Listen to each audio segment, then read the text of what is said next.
Bonsoir, nous sommes en crise, l'économie va mal. Voilà ce que vous entendez le plus souvent dans les médias. Et pourtant, il y a des secteurs qui se portent plutôt bien. La preuve, un chiffre. En 2012, en France, les investissements dans les startups ont augmenté de 30%. Alors les startups, en bon français, on appelle ça des jeunes pousses. Ce sont des sociétés très jeunes qui se développent très vite dans des secteurs de haute technologie. Nous avons rendez-vous avec l'une d'entre elles.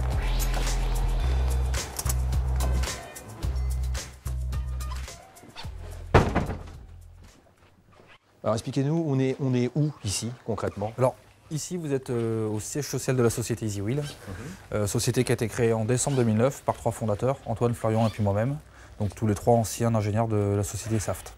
Donc aujourd'hui en quelques chiffres, votre société c'est quoi aujourd'hui en 2012, 13?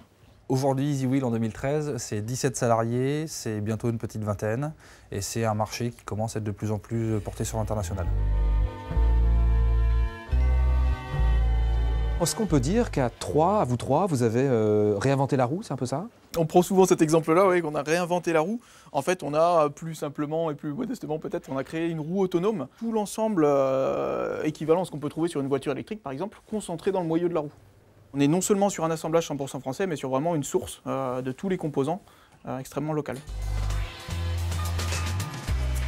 À quelle utilité on destine ces roues en fait? Pas à des voitures parce qu'on est beaucoup plus petit et on est moins puissant qu'une application voiture. Donc on va motoriser habituellement tout ce qui roule jusqu'à 1 tonne et qui roule à basse vitesse.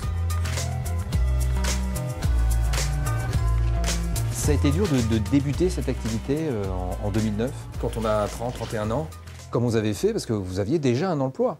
On avait déjà un emploi, donc on a démissionné de cet emploi tous les 3. On a créé la société avec un apport personnel et surtout une aide financière bancaire qu'on a levée dès la création.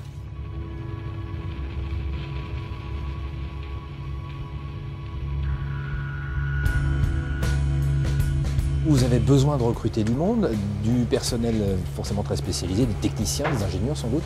Effectivement, on a eu quelques soucis pour recruter au niveau électronique, par exemple, sur des choses de pointe.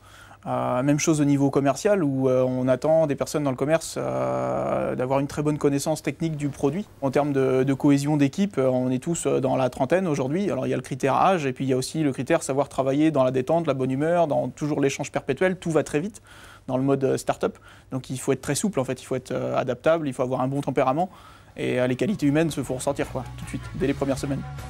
Aujourd'hui, on commence à pérenniser les emplois qu'on a créés, donc c'est pour nous déjà le plus important. Le plus dur pour nous, c'est de passer dans une phase industrielle et de quitter un peu l'image de start-up, parce qu'on a vocation à vraiment devenir une entreprise industrielle avec toutes les contraintes et les inconvénients et la grandeur de l'entreprise qu'il peut y avoir derrière. Quel sera l'avenir de ces startups à la française? Eh bien, la plupart s'en sortiront mieux que les entreprises traditionnelles. Exemple ici, au bout de 4 ans, les 2 tiers de ces jeunes pousses sont encore sur le marché.